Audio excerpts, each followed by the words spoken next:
सुप्रभात बच्चों, मैं आशुतोष आपका हिंदी शिक्षक आज की कक्षा में आपका स्वागत करता हूँ। उसूलों से भरा हुआ जीवन हमेशा सफलता की ओर जाता है। प्रत्येक मनुष्य के जीवन में उसूल होने चाहिए, नियम होने चाहिए, क्योंकि जब इंसान नियमों से बंधा हुआ होता है तो वो गलत मार्ग पर नहीं जाता है। नियमों से बंधा हुआ बहुत सारा इस संसार में हमको दिखाई देता है।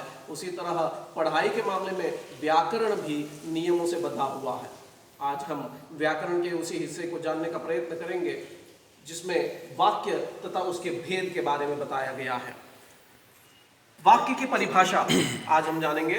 दो या दो से अधिक शब्दों के सार्थक समूह को वाक्य कहते हैं।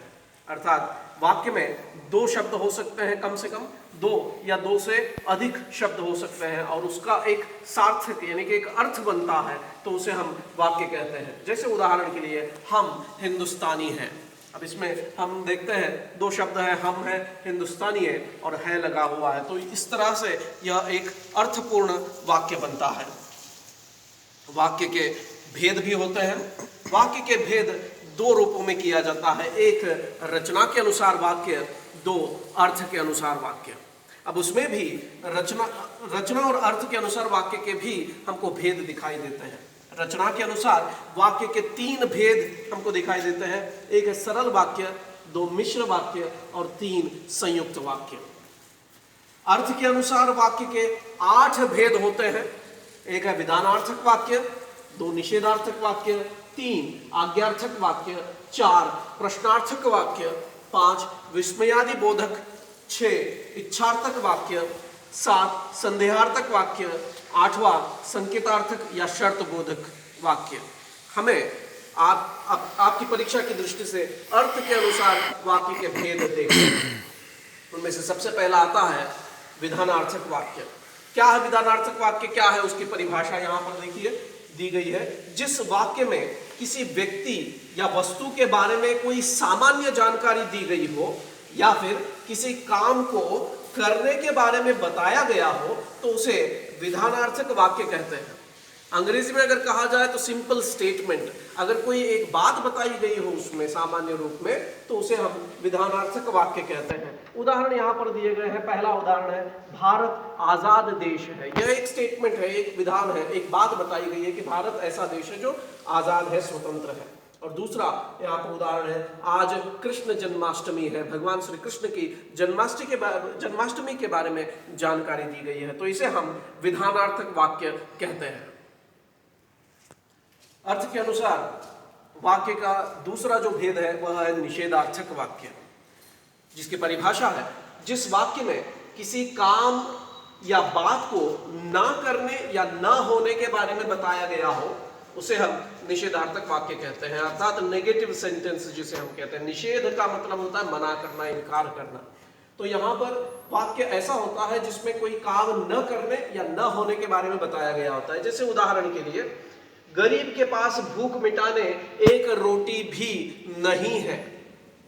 इसमें रोटी न होने के बारे में बताया गया है। दूसरा उदाहरण है, मैं बाहर नहीं जा सकता हूं। आज की परिस्थिति में हम बाहर नहीं जा पा रहे हैं, घर में ही बैठे रहना पड़ रहा है, तो यहाँ पर बाहर न जा सकने की बात बताई गई है। तो इस प्रकार से निषेधार्थक वाक्य होता है जिसमें कोई बात या काम न करने के बारे में बताया गया हो। अगला जो भेद है वह है आज्ञार्थक वाक्य। जिस वाक्य में कोई आदेश दिया गया हो, कोई निर्देश दिया गया हो या फिर कोई प्रार्थना की गई हो, कोई रिक्वेस्ट किया गया हो तो उसे हम आज्ञार्थक वाक्य कहते हैं। प्रार्थना का मतलब रिक्वेस्ट है यहाँ पर। उदाहरण के लिए, परीक्षा के लिए पढ़ाई करो। यहाँ पर हर कोई घर में, पाठशाला में हमें यही आज्ञा देता है कि परीक्षा का समय है तो उसके लिए पढ़ाई करो। और दूसरा उदाहरण यहाँ पर प्रार्थना है, रिक्वेस्ट है, क्या मैं अंदर आ सकता हूँ। तो इस प्रकार से आज्ञार्थक वाक्य में या तो आदेश है, या तो निर्देश है, या तो फिर प्रार्थना वहां पर यानी कि रिक्वेस्ट वहां पर की गई होती है। तो ऐसे वाक्यों को हम आज्ञार्थक वाक्य कहते हैं। चौथा इसका भेद है प्रश्नार्थक वाक्य। बहुत आसान है।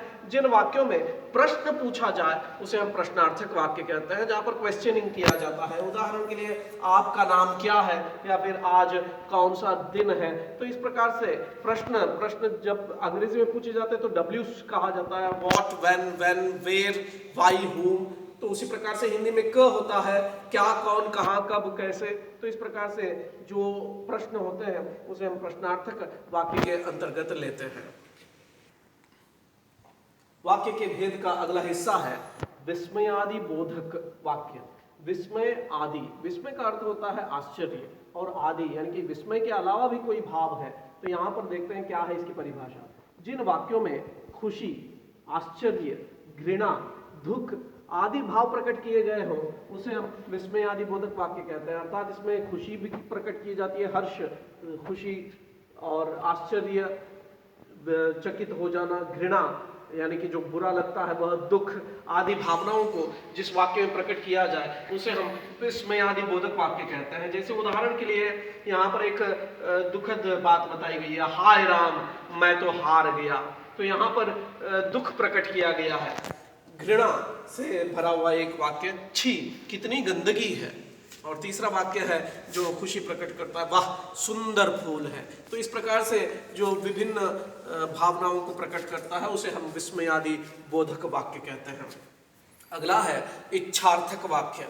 जिन वाक्यों में इच्छा प्रकट की जाए, शुभकामना दी जाए या फिर अभिशाप यानी कि बुरी भावना व्यक्त की जाए तो उसे हम इच्छार्थक वाक्य कहते हैं। जैसे उदाहरण के लिए आपकी यात्रा मंगलमय हो, यहाँ पर एक इच्छा प्रकट की गई है कि यात्रा जो है वह मंगलमय हो, और यहाँ पर एक शुभ कामना दी गई है, भगवान करे आपको सारा सुख प्राप्त हो। इस प्रकार से जहाँ पर इच्छा, शुभकामना और अभिशाप जैसी भावनाएं आती है उसे हम इच्छार्थक वाक्य कहते हैं।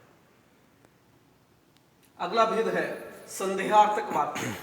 जिन वाक्यों में संदेह या शंका जैसी भावनाओं को व्यक्त किया गया हो उसे हम संदेहार्थक वाक्य कहते हैं। अर्थात उस वाक्य को जब बताया जाता है तो उसमें संदेह प्रकट किया जाता है, शंका प्रकट की जाती है। जैसे शायद अगले महीने पाठशाला आरंभ होगी।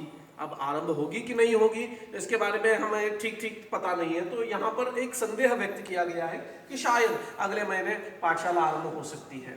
दूसरा एक उदाहरण है, हो सकता है जल्दी ही कोरोना की दवाई मिल जाए। अब कोरोना की दवाई मिलेगी नहीं मिलेगी हम नहीं जानते, लेकिन यहाँ पर एक संदेह प्रकट किया गया है कि शायद जो है कोरोना की दवाई मिल सकती है। तो इस प्रकार से जहाँ पर संदेह या शंका प्रकट किया जाए तो उसे हम संदेहार्थक वाक्य कहते हैं।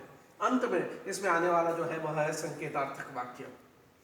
जिन वाक्यों में किसी काम या बात का होना या न होना किसी दूसरे काम के ऊपर निर्भर हो तो उसे हम संकेतार्थक वाक्य या शर्त बोधक वाक्य कहते हैं। जैसे उदाहरण के लिए अगर दवाई मिली तो सब कुछ ठीक हो जाएगा, यानी कि सब कुछ ठीक होना दवाई के मिलने पर निर्भर करता है। तो इस प्रकार से एक चीज दूसरी चीज पर निर्भर करती हुई दिखाई देती है। दूसरा एक उदाहरण है, अच्छी बारिश होगी तो फसल भी अच्छी होगी, यानी कि यहाँ पर फसल अच्छी हो उसके लिए जरूरी है कि बारिश भी अच्छी होनी चाहिए, यानी कि एक कार्य का दूसरे कार्य के ऊपर निर्भर है। इसी कारण से इसे हम संकेतार्थक वाक्य कहते हैं। इस प्रकार से वाक्य अर्थ के अनुसार 8 प्रकार के भेद हमको दिखाई देते हैं। आशा है कि आपको ये 8 के 8 भेद समझ में आए होंगे।